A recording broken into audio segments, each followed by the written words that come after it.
Hello, coolers. Welcome back to Viva Barca, the home of everything Barcelona, where we are going to be discussing on some two interesting developing stories. We are going to start with this report claiming that Barcelona are currently working on signing players in 5 positions in the summer. We are going to be discussing on that. Then secondly, talking about Frenkie de Jong, who have been strongly linked to Manchester United recently due to Eric Ten Hag's arrival next season.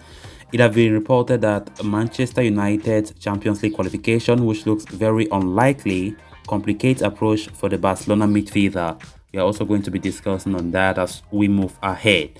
So callers, as we get right into it in much detail, please do ensure to subscribe to the channel if you haven't.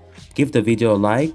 Also consider supporting Viva Barca by purchasing the super thanks comment below to make your comment stand out. I'll appreciate if you do that. Barca! Barca! Barca! According to reports from Samuel Marsden, Barcelona are trying to reinforce 5 positions in the summer, but still have their hands tied by the overflowing salary mass.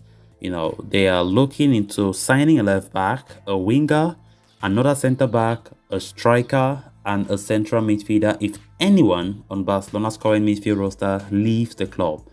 The financial situation is under assessment by the club's operatives, who are doing a lot of work to try and make room for some signings. But there will reportedly be no major revolution in the summer. The overflowing wage bill is still posing a major issue, and player registrations are still not possible at the moment. Some players' contracts are being renegotiated, but it is a lengthy process. Despite Lionel Messi's departure and massive wage cuts from other players like Gerard Piqué, Sergio Busquets, and Jordi Alba have made things a bit easier, unfortunately, there is still no telling how much money could be allocated to transfers this summer. And projects like Barca Studios, the CVC deal with La Liga, player sales, and the arrival of new sponsors will be paramount.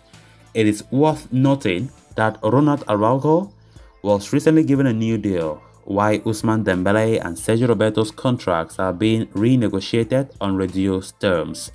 That could make a crucial difference to the salary limits. On the current trajectory, the sources believe that in the worst case scenario, Barcelona could be financially strong again in about 4 or 5 years, or 2 or 3 years in the best case.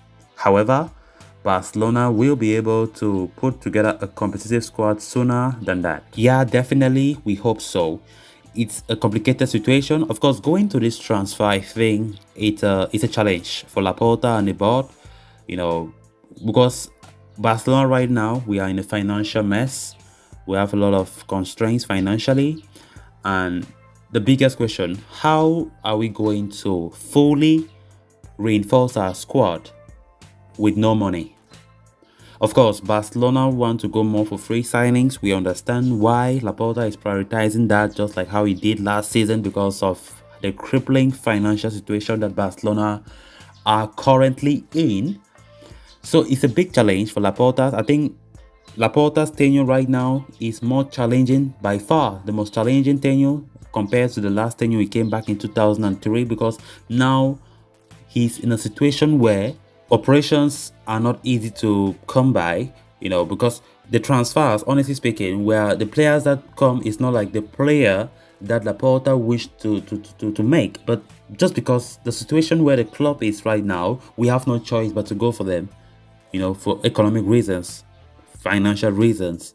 So, of course, Barcelona want to strengthen the positions. We have been talking about a lot of players being linked, so hoping that the best players come, because we need to compete. We need to, of course, Real Madrid won La Liga yesterday, and when I saw that, I'm like, which season are we going to compete and win La Liga? Which season are we going to compete and win the Champions League? We need to tie our belt. And with this to happen, the best decisions need to be taken. The best players need to come who can fit into Xavi's plans. And I think next season, we see the strength of the manager, Xavi, how he can bring back the team, especially given as if the Barca board give the players that he demands, because it's all about a project. Xavi have a project, a winning project, a project to bring back Barcelona, the club that have always been the most dangerous, the best club in the world. And that is what Barca are trying to do. We hope that the players that come to the club next season or this summer will be the players that will really fit to our system, the player that will progress, will make our club better again. And yeah, talking about the positions that Barca need to strengthen: the left back, the center back, the right back, the striking role, the winger, you know. So it's going to be interesting to see if Barcelona go all out to strengthen those positions, because I think if they do succeed to find some quality signings on all those positions on the pitch, then it's going to be a very great season for us, come the 2022-2023, which we are going to, I think we're going to compete. We're going to have some fighting spirit again, some winning mentality again.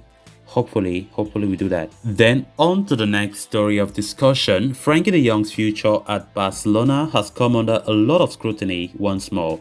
Over the past few weeks, the Dutchman has been heavily linked with a summer move to Manchester United. Sources have said Barcelona could consider letting the midfielder go if a lucrative enough offer comes in. However, new reports from Samuel Matson and Moises Lawrence of ESPN state that De Jong is still very much a part of the club's plans. Xavi has only given De Jong a run out of the full 90 minutes only twice in Barcelona's 10 previous games, and the 24-year-old was clearly annoyed at being subbed off against Rayo Vallecano. United's appointment of De Jong's former Ajax coach Erik ten Hag and the recent substitutions have all added flour to the rumor mill. However, Xavi clearly said in his press conference ahead of the match against Mallorca that De Jong is an integral part of his plans and is a very important figure in the future of the club. Additionally, Manchester United are all but set to miss out on Champions League football next season after a poor campaign in the Premier League. For a footballer like De Jong, he is still aiming to win big silverware with Barcelona and will want to compete at the highest level of European football. Despite fond memories of his semi-final run with Ajax and Ten Hag, it is unlikely that the Red Devils will have a higher chance of landing him. Definitely true. Of course, De Jong wants to achieve big. De Jong is not a player that fancies the Europa League, despite that yes, we play the Europa League this season. De Jong He's a top-class player, and I think he will cherish playing for Champions League football next season.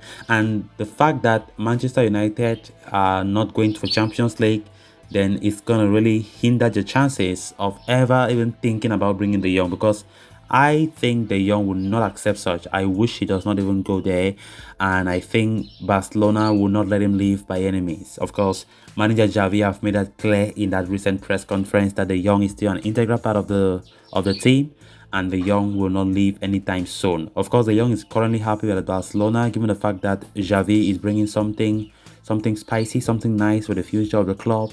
Why would De Jong leave to Manchester United of all clubs? Of course, given the fact that United are not even playing the Champions League next season, then it's going to be very difficult to see De Jong there. Had it been United were playing for Champions League next season, then I think Barca could have been scared that De Jong might just be tempted to reunite with Ten Hag, but that is unlikely to be the case as it stands. So guys, with that, we have come to an end of this episode. Thanks a lot for watching. Hope you did enjoy the video, and also hope you did subscribe. If you haven't, please endeavor to do so you always stay in touch with the latest with FC Barcelona here on Viva Barca. Until next time, bye bye.